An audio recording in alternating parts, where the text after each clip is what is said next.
Hi, and welcome to the Kubernetes podcast from Google. I'm your host, Abdel Sigiwar. And I'm Caslin Fields.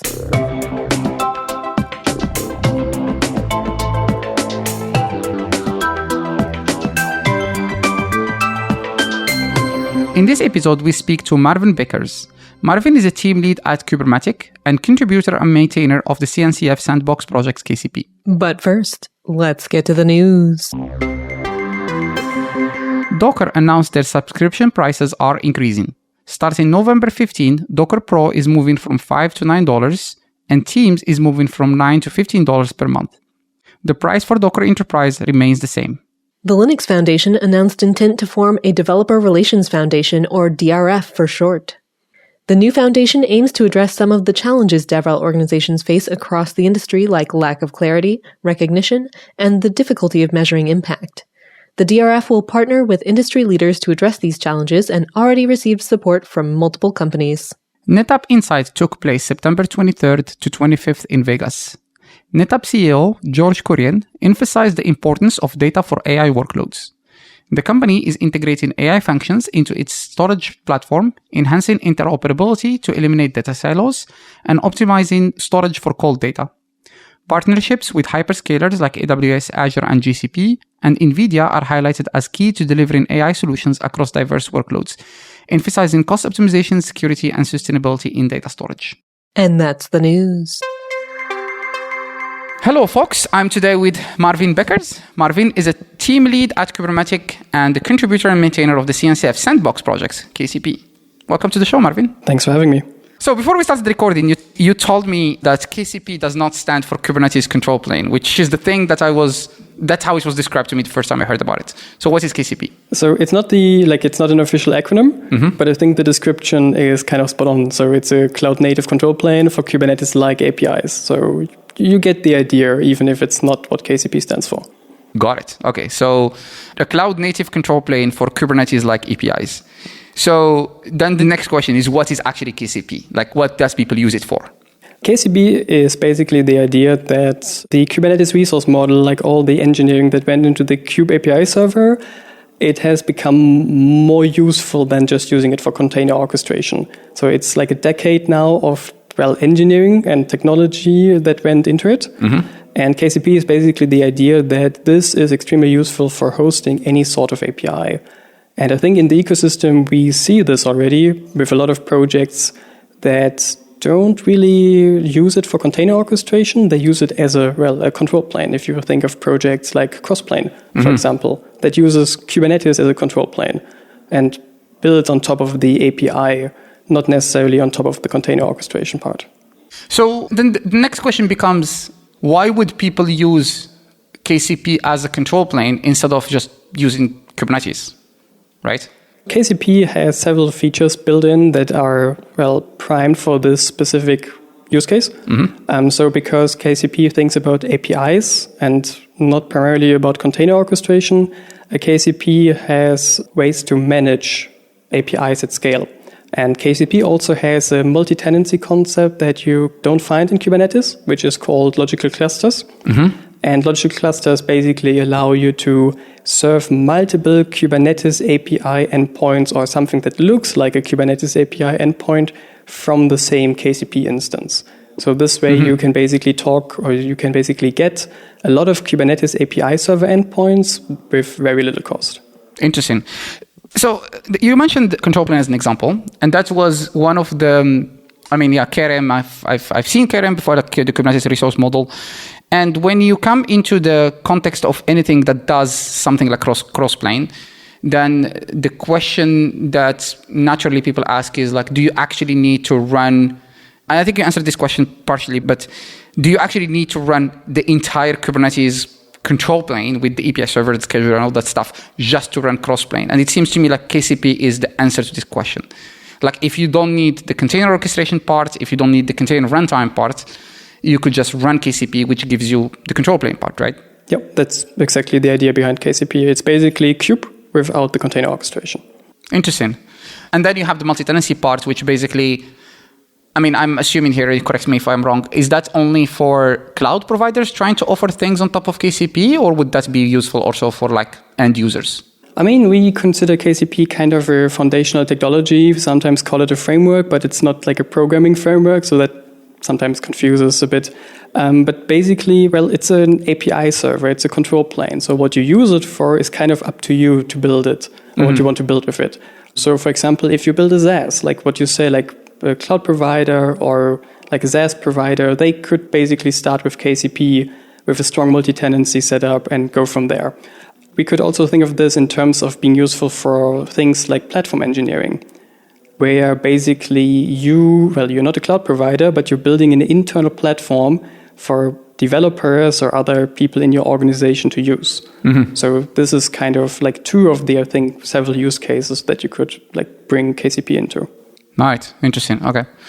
And I just forgot to say this as the beginning of our introduction. If the sound looks a little bit weird compared to how people are used to hear it, is because we're actually recording at a conference. So we're here at Container Days Hamburg. This is my first time at this conference. It's pretty cool. We can probably talk about it at some point, maybe, if you want. But let's just stay on the KCP topic. So I went to the documentation. I did some reading. I read some terminology. And it's a little bit confusing. But it's something you would expect from, as you say, like a building framework, like something that is meant for people to build stuff on top of. So let's go through these basic concepts. What is a logical cluster? Let's start there. Yeah. So a logical cluster, it's basically a way to partition like a API server. I'm not going to say Kube API server because it's not exactly the Kube API server, but something built on top of that. It's a way to partition basically the storage layer, so etcd in most cases, and your access to the API server into multiple ones. So basically, each logical cluster that you talk to, it has its own like space in etcd, in the key value store, and it has its own endpoints that you can talk to, and it acts like a single standalone Kube API server. Even if behind the scene, it's only one instance of KCP. Exactly. You would be able to expose as many endpoints using logical clusters because there is one endpoint per logical cluster, right? Yep, exactly. And then how does the multi-tenancy at etcd done? Is it like do you add a value to this? Like how is that done? Yeah, so there's a prefix basically that is, I think, prepended. Oh. And that basically includes, which logical cluster is this data related to? And then the API server, KCP, it takes that information and returns different data depending on, what logical cluster you're talking to. Got it. And then does that mean that every logical cluster implements the full permission model of Kubernetes? Yeah, so each logical cluster has, an adjusted authentication and authorization layer of Kubernetes that we all know. But because each logical cluster has its own objects, that means that in each logical cluster, you will have different airbag being applied to your request. So the cluster roles are, they're cluster scoped in like normal Kubernetes terminology, right? In this case, we could call them like workspace scoped. So cluster roles are different from logical cluster to logical cluster, and that basically gives you different permissions depending on what logical cluster you're talking to. Got it. Interesting. And so then you also have a concept of physical cluster. So what is a physical cluster then in this case? Yeah, so this is something that I think we want to talk a little bit about because KCP at some point had like a bigger scope. It was basically looking more at solving the multi-cluster scheduling use case. Since the project is part of the CNCF sandbox, we have decided to scope down a little and basically focus on the control plane API parts. So in KCP, physical clusters, and I guess to some degree they still do, it's Kubernetes clusters that you can run workloads on. So that is basically the idea, because KCP is only a control plane, and because we took away the container orchestration part of it, right? If you want to execute software in the Kubernetes model, you still need something powering that. So in this old component of KCP that at the moment is, frozen, that is called transparent multi-cluster, physical clusters were basically your workload clusters where you were scheduling your multi-cluster deployments or something that were then spread around multiple clusters. That is no longer the case. Okay. But of course, you still need to think about physical clusters because KCP is only, again, like a control plane. Yeah. So that means if you want to run software against it and you need to have your own controllers, your own operators maybe, then of course you still need Kubernetes clusters that power that. So in a sense, like physical clusters are not a formal term anymore, but you still need to think about them. Got it. And so you would, I'm talking about the previous scope, right? You would still run KCP, create logical clusters, which will give you this like separated control planes, let's say, or endpoints, and then you would make a physical cluster connect to a logical cluster, right? Well, make a physical set of clusters, and by physical it means virtual machines or whatever. They will dial up to the endpoint, which is part of a logical cluster. This is basically one of the patterns you can implement. So because in KCP, like all we think about is APIs. Mm-hmm. But if you define an API where you would say, okay, I want something to happen, and most APIs, are doing something, then you can basically implement like a syncing component or controller that takes the information from the like central control plane that you're running with KCP and distributes that to physical clusters. And that can also be higher level resources, right? We don't necessarily need to create deployments or something in KCP. We can say, for example, let's say you want to implement providing databases. So then in KCP, you would create like a database API. You would create that, and then it would be synced down to physical clusters where like the actual database instances then would be started. Got it. Does that mean you could, this is like a hypothetical example. You tell me if I'm hitting on the right nail here.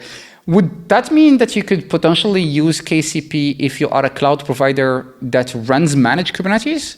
So you could use KCP as the control plane to create user clusters? I think that's definitely completely in scope for it, yeah. Using something like the cluster API, for example. You would run KCP, run the cluster API on it, and then when a user goes like, give me a cluster, then that becomes a YAML file that you submit to KCP, which then provisions a Kubernetes cluster with all its components. Yeah, so usually implementations, they need to be KCP aware. So you can't run like stock cluster API against it. But from the principal idea, yes, exactly. That is how you could use KCP as a central control plane and let it handle everything and sync it down to the workload clusters. Yeah, the reason I was asking this is because it's a pattern that is very common actually in all the providers that does some form of Kubernetes control, some form of managed Kubernetes. Even like on-prem Kubernetes, kind of the same idea. You have a control plane which then provisions other control planes and worker nodes, right? And so how are logical clusters different than virtual clusters? So I think that depends a little bit on your definition of what a virtual cluster is. So usually I think this refers to a concept also known as hosted control planes, where you take like a subset or maybe the full Kubernetes control plane and put it in pods as just another workload on another Kubernetes cluster. But of course that means, maybe they even share data store, but you need to spin up a new API server. You need to maybe spin up maybe a new etcd for each of them, for each virtual cluster. And this is like more efficient than, of course, like provisioning 3 nodes and make them like the VM 3-node kind of control plane pattern.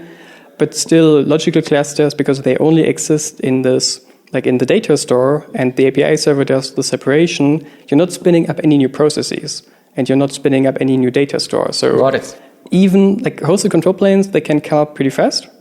Yeah, because they're pods. Yeah. But like a logical cluster in KCP takes like a second or so to be there and ready. Yeah, so that's actually a very, very important distinction, because in typical hosted control plane, virtual clusters kind of implementation, the control plane is just pod, right? That runs the entire control plane stack, which has the API server, the controllers, and everything, right?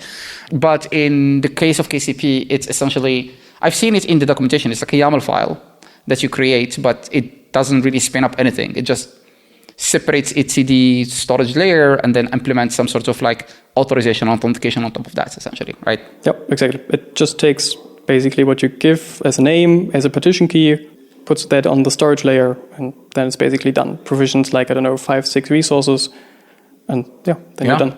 Oh, awesome. Because you talked about workspace. What is workspace? Yeah, so workspace is kind of a higher level resource for managing logical clusters. So a workspace basically models a Kubernetes API that you are provisioning the way that you want to. So in a workspace, when you create a workspace, you get a logical cluster. And basically workspaces are the like user-facing resources, because they are logical clusters that don't have a workspace representation. They're like the system clusters, basically, something that the administrator would interact with, but not a normal user. So users primarily create workspaces and then get logical clusters. So they get a Kubernetes API they can talk to. Yeah, just a way of organizing resources, essentially. Cool. And then there is this other concept, and I'm still going through the concepts from documentation. API exports and API bindings. What are these? In Kubernetes, when you create a CRD, you do basically two things at once. So first of all, you define a schema for the API resource, but you also register it with the API immediately. So you have the schema definition and it gets immediately registered, right? But these are kind of two steps. And KCP separates them. So in the API export, a service provider, like someone who wants to provide an API, they would define a schema of the API, but this schema would not become available as an API resource. So it's just the schema, basically. It's just, okay, here is an API that I am offering. Got it. And the API binding is then the consumer side, where the consumer says, okay, I want to bind this API because I want to have it available within my workspace as a resource that I can create objects from. Got it. So you basically separated the way Kubernetes does CRDs into two separate steps. You would create the schema first, and then to make it available, you have to create the API binding in the workspace to be able to consume that API. Exactly. And that's why you can also convert the CRD very easily to a resource schema in KCP. Is that done for this implementation? Is it for security reasons or for efficiency reasons? Why was it implemented this way? It's more so that API consumers can mix and match which APIs they want to have available. Because in Kubernetes, when you create a CRD on a cluster, that is the API resource that you'll have available, right? Yes. And usually it can only be provided by a single provider, like a controller, an operator that you start. And in KCP, you can do this mix and matching, and you can also consume APIs from different providers. You can say the same API is provided by two, let's say, teams in your organization. And you want to choose which of the teams should be providing that.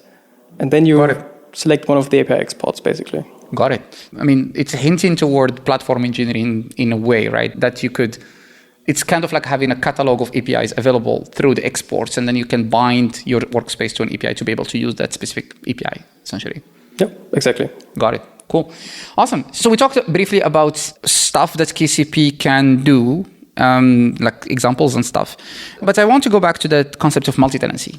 Why is multi-tenancy, I don't know if it's easier or more complicated, but how does KCP solve multi-tenancy that cannot be solved with traditional Kubernetes?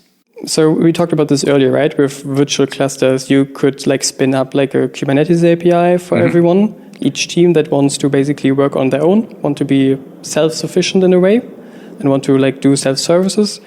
But that is quite costly. And because KCP workspaces are basically, they're very cheap, they're easy to create. And because you have these interactions between workspaces. So I can create an API export in one workspace, where I, as a service provider, I own the workspace.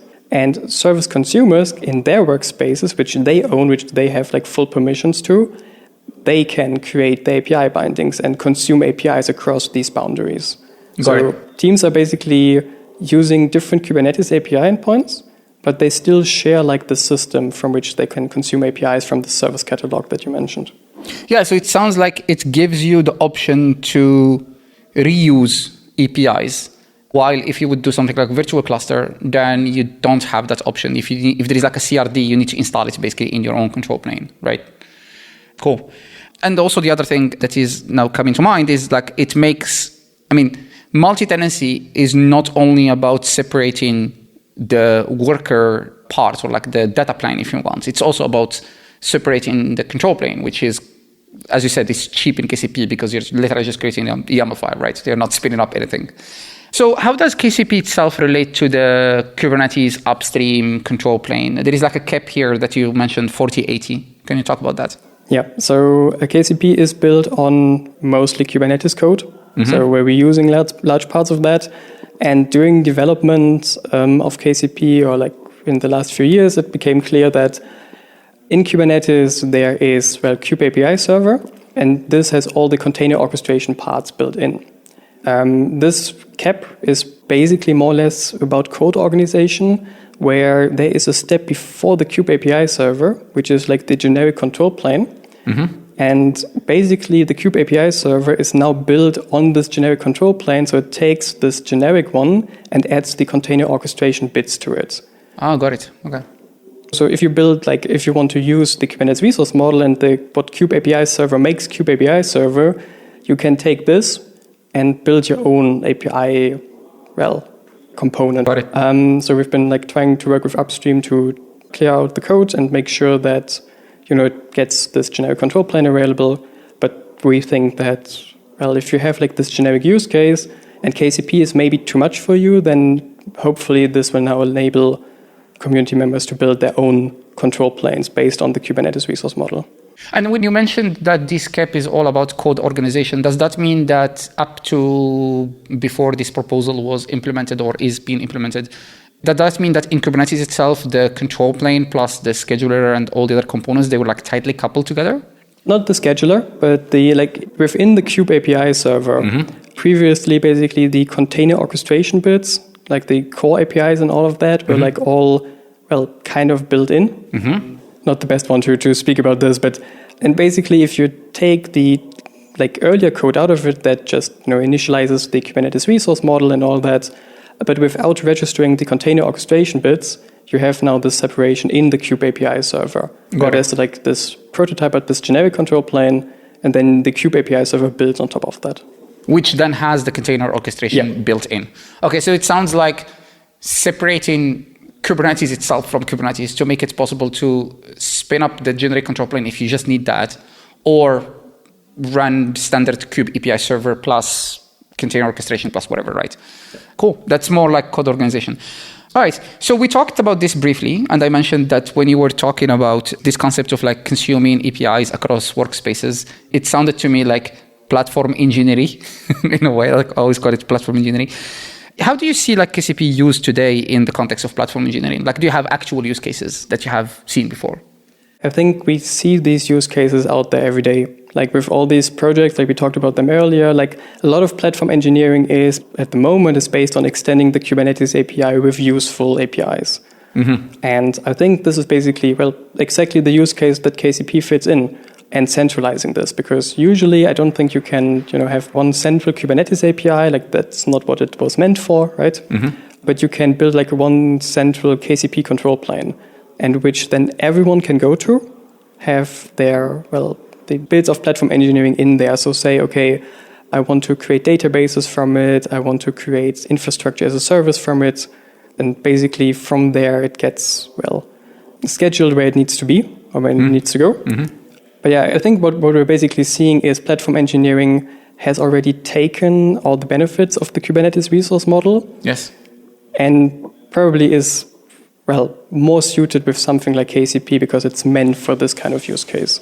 Got it. Yeah, one of the ways I could see KCP being used in the context of platform engineering is if you need to run, for example, a central cross-plane, just an example. You would just run it on KCP. You don't need Kubernetes for that, right? You could just KCP control cross-plane, and then that's it.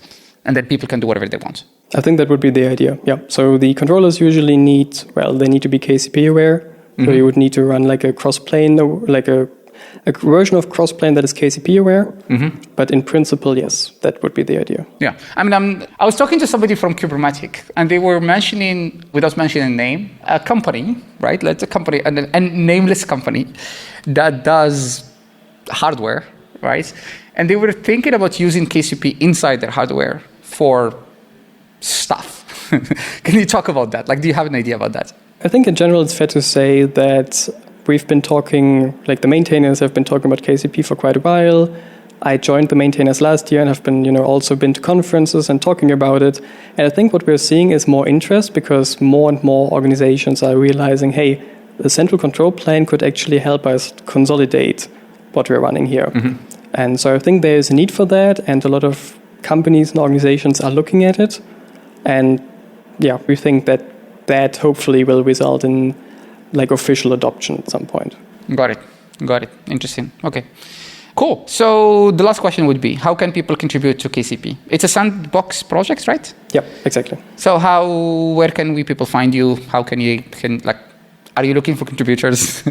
Obviously, we're looking for contributors. There is a website, kcp.io, which is the project website from which you can find the documentation. You can find also our bi-weekly community meeting, which is happening on Thursdays right now, where everyone is welcome. Like we really like to see new faces and see them join, introduce themselves, and maybe talk about how KCP can be useful to them. We have a Slack channel on the Kubernetes Slack, so that's kcp-dev.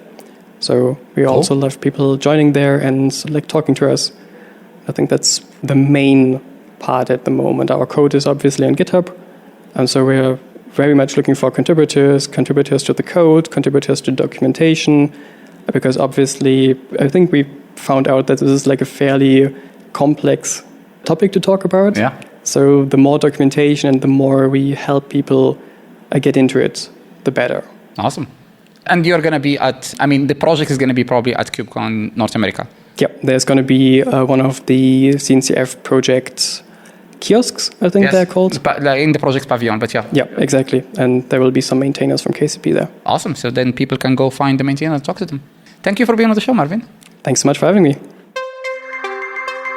Thank you very much, Abdel, for that interview. We both are familiar with another employee of Kubernetes, Mario Falland, whose last name I probably butchered right there, but who I work with closely in open source. And I know that you've interacted with at events at least and things before.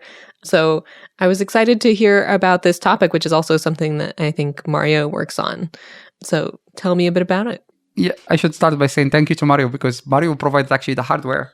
So we recorded the episode at the Container Days Hamburg. For the background, Hamburg is a city in Germany, and that's where Kubernetes is originally from. That's where the company was created originally. And so the conference is run by Kubernetes, and we were chatting with Mario, and he said, I'll just bring all the recording equipment and you can just use them. So he provided all the equipment. I didn't have to bring anything with me. And he also provided the guests. So thank you, Mario. Thank you, Mario. So yeah, that was pretty cool. First of all, if you hear any background noise in the audio itself, if you have heard any background noise in the audio up to now, it's basically because we recorded in open space in a conference. So that's the background there. So you just, it's not our typical recording setup. But no, we had a super interesting conversation.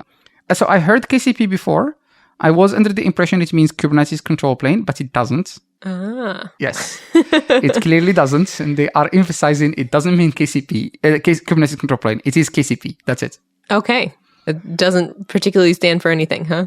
No, it doesn't stand for anything. It might have started as KCP at some point, but they don't intend it to mean, because it is a universal control plane. It's not only a Kubernetes control plane, essentially.